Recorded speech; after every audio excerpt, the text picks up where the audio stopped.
I remember the exact second my heart cracked open like a dropped taillight on black ice. My 8-year-old boy was standing there in his faded green T-Rex shirt, clutching a half-melted popsicle, watching his cousins get handed golden tickets to Disneyland, while the last two got pressed into the sticky hands of strangers wearing Mickey ears. And my own mother looked me dead in the eye and said, "Oops. We miscounted." That was the moment I realized love can be a currency, and I'd been bankrupt my whole damn life without anybody bothering to tell me. My name is Caleb. 38 years old. I smell like diesel, wintergreen chew, and the kind of loneliness that settles in your bones after too many nights sleeping upright in a Kenworth.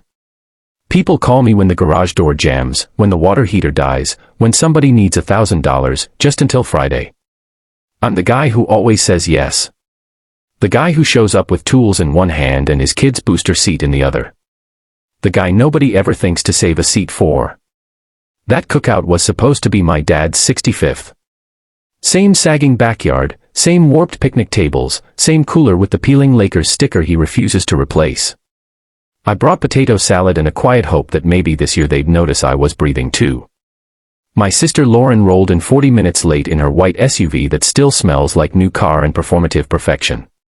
Her 3 kids spilled out like Instagram filters in human form, matching sneakers, perfect parts in their hair, little signs that say Lauren's crew.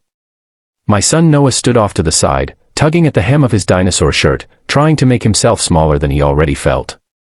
Dad cleared his throat, did his whole "memories aren't made, they're built" speech, then Mom pulled out the envelope.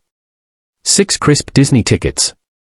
1 for each of Lauren's kids, and 2 extra for the neighbors who just happened to be in the backyard. Noah. Name never left her lips. She actually said, "Sweetie, we'll do something extra special, just you and me," while already turning away to take a picture of Lauren's twins screaming with joy.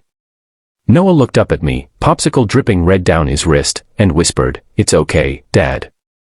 Rides make me dizzy anyway." 8 years old. Already learning how to swallow disappointment so the adults don't have to taste it. I should have said something.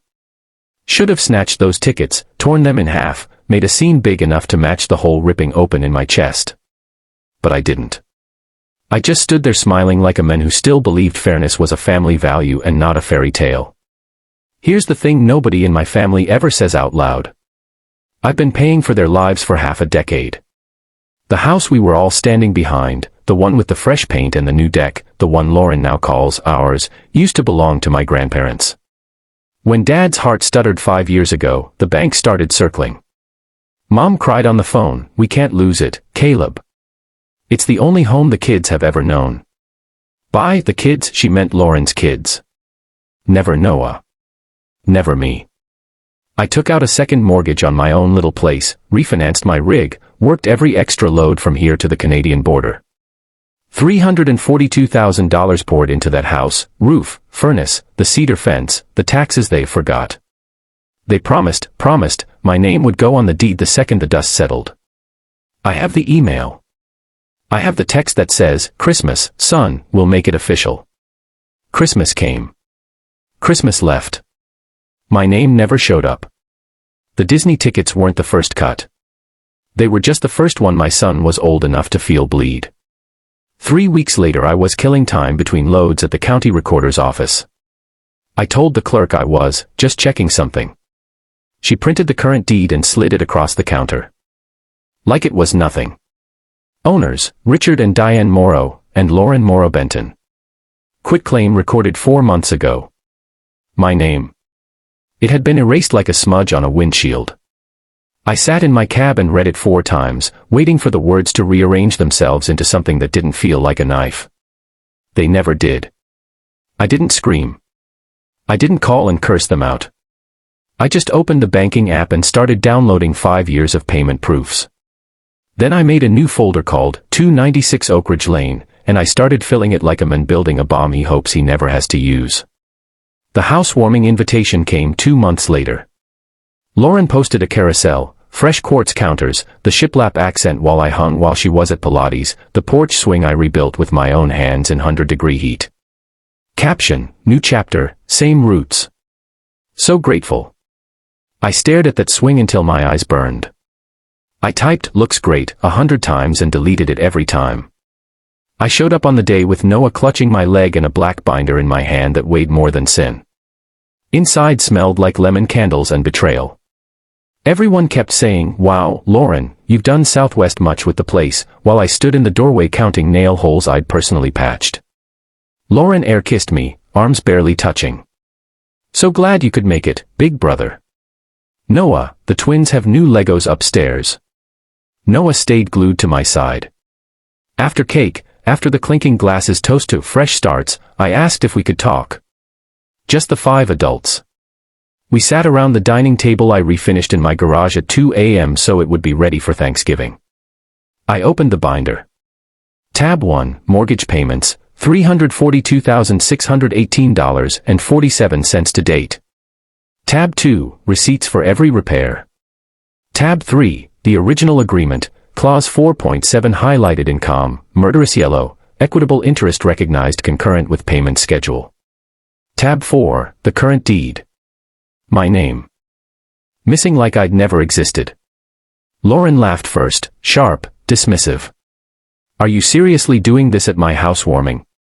"Mom, Caleb, you're embarrassing your father." "Dad, you've always been so independent." Lauren has 3 mouths to feed. I looked at Noah counting the crystals on the new chandelier I'd paid for and said, "Noah's a mouth too. I feed him every single day." I gave them 14 days. Add me to the deed as promised, or repay every cent plus repairs. 14 days. Then I stood up, took my son's hand, and walked out past the porch swing still creaking like it remembered my weight. The family chat exploded. Flying monkeys came out of the woodwork, cousins I haven't spoken to since 2009, aunts who think guilt is a seasoning. "You're tearing the family apart. Think of the children. Lauren's been through so much." My phone buzzed so hard it fell off the dash outside Tulsa. I turned it off for 3 days straight. Day 15, my attorney filed a lease pendens, quiet little cloud on the title that stops them from refinancing or selling until this is settled. Day 16, Mom left a voicemail that flipped from tears to asking if I could still fix her garbage disposal. Day 20, Lauren's husband texted, "This is why nobody ever trusted you with anything important." I read it to my basil plant. The basil didn't say much, but it grew another inch just to spite them. Here's the part that still keeps me up at 3 a.m. on I-80 when the stars feel too close. They never once asked how Noah was doing. Not once. The twist, the real gut punch I saved for last. 2 weeks ago the attorney found the second quitclaim they forgot to bury deep enough. Recorded the same week Noah was born. They transferred the house to Lauren 8 years ago, and then spent the last 5 watching me pour my life into a grave I didn't know I was digging. Every payment, every late night, every "don't worry, son, we'll make it right" at Christmas, all of it a performance. I wasn't family. I was just the world's dumbest tenant with the worst landlords on earth. So here I am. Still driving. Still breathing. Still teaching my son that love isn't something you audition for. The basil on the dash is 2 feet tall now.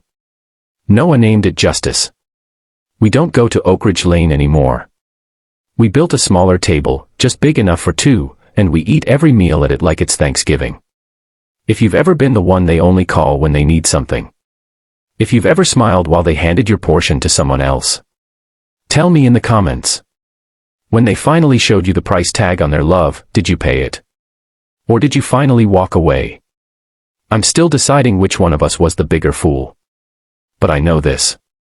My son will never have to learn how to make himself small so other people can feel tall. Not on my watch. Not ever again.